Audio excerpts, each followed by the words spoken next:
Good morning, everyone. Guys, have you seen the rhetoric change overnight? And it seems the mainstream media have all got the same line that all words to the effect of all roads are now leading towards Tehran, all roads are leading towards Iran.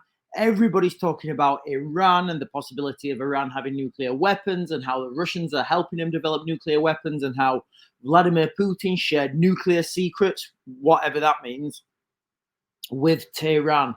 So that's kind of the overwhelming rhetoric on mainstream media this morning. And if you've been watching my channel for any amount of months, you'll know that this is what we said would happen. And we said this would happen in November, what was it? November, 1st of November 23, when the United States released their Resolution 559, which states that a nuclear armed Iran is unacceptable to.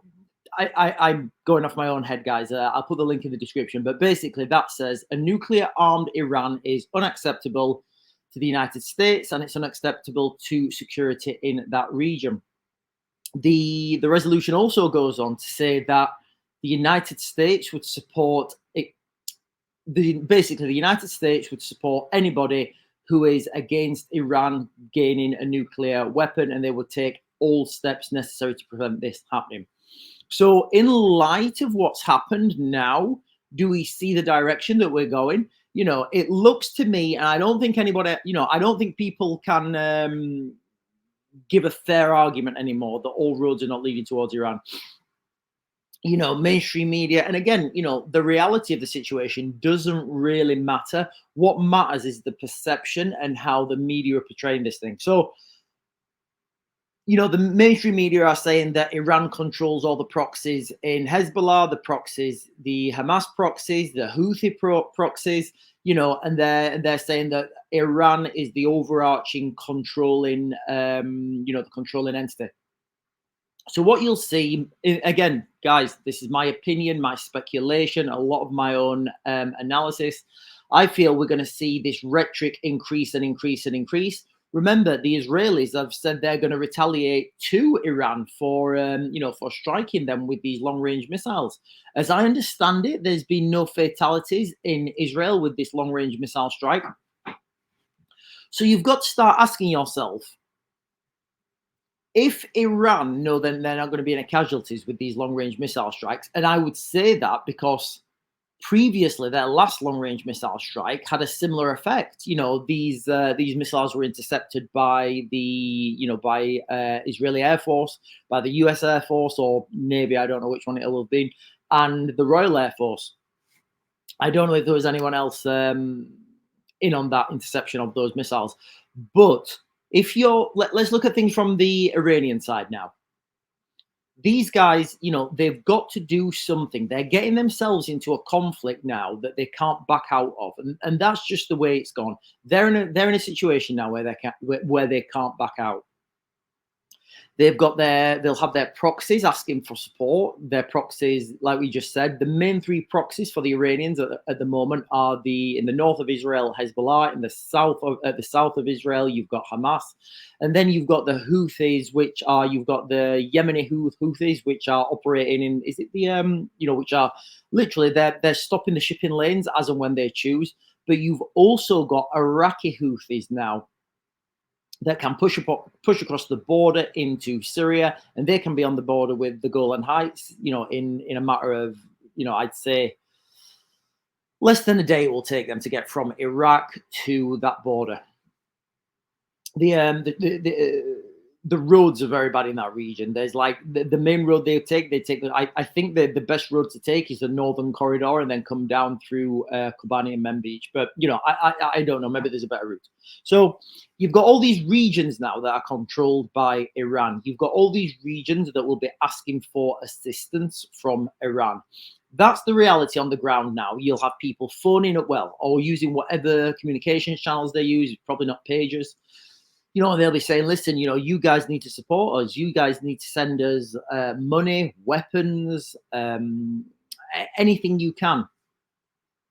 With that, you've got the Iranian Revolutionary Guard, which focus predominantly on asymmetric warfare, non-conventional warfare, guerrilla warfare, and this entails things like sabotage, roadside bombs, snipes, ambushes, taking civilian targets. They also do ideological subversions, but the Russians are kind of the Russians are kind of industry standard for ideological subversion.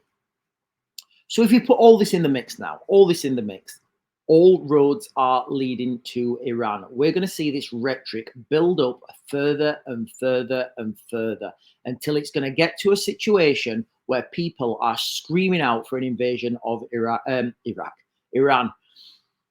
Now, to put this in the mix, we've also got this group that I've mentioned before, Iranians for Trump. This is a movement in the United States. It's like, it's as I understand, it's I think it'd be right saying Iranian diaspora.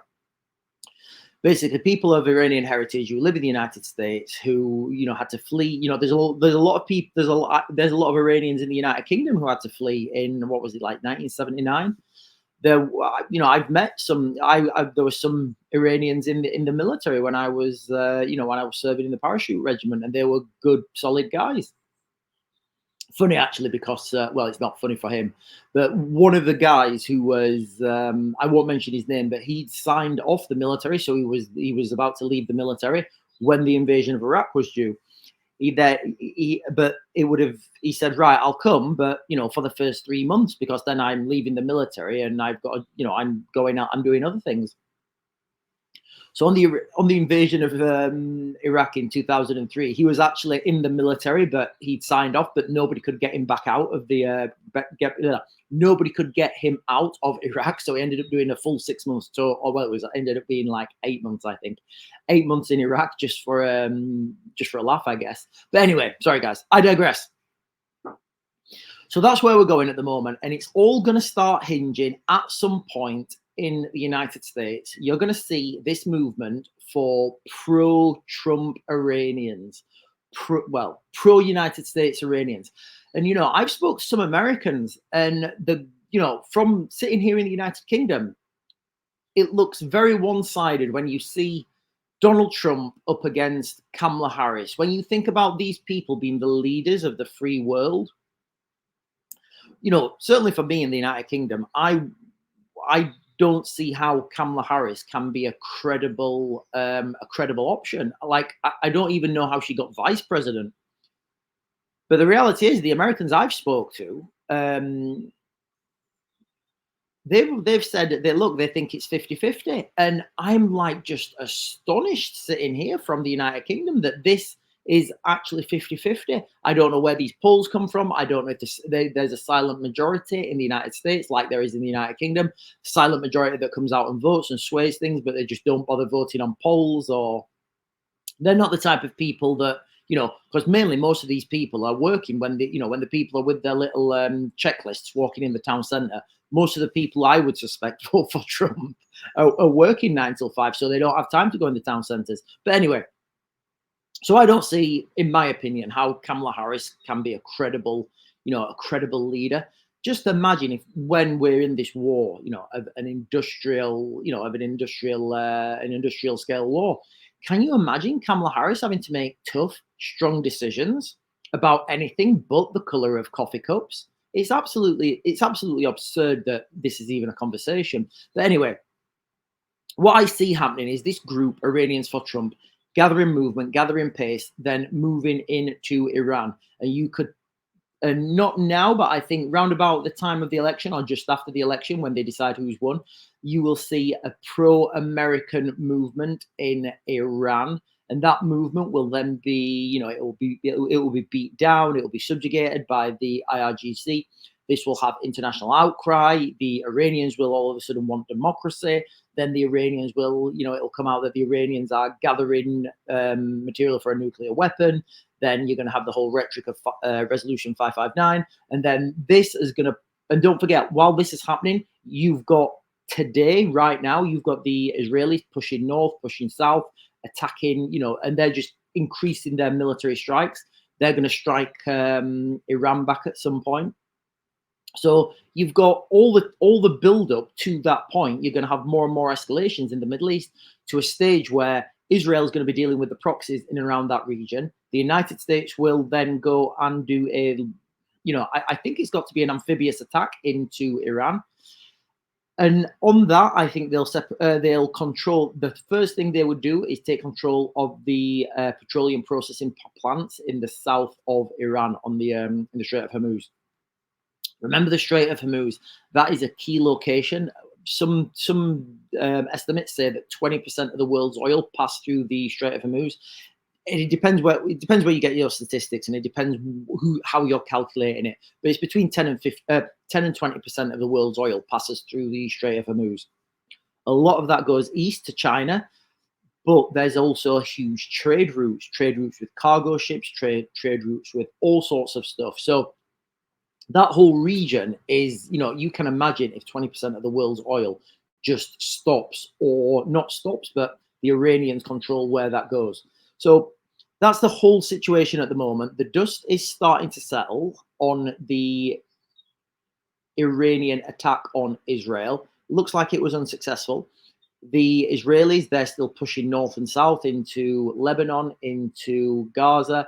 The situation has not got any better on the ground. It looks like the missile attacks have stopped. We're waiting now for the Israelis to attack Iran. There's rumors that the Israelis could start striking the nuclear facilities in Iran. I'm not sure that's the right time to do that now. I think they're going to have to wait until the US election's over before they start striking the nuclear facilities. But there will be a retaliatory strike.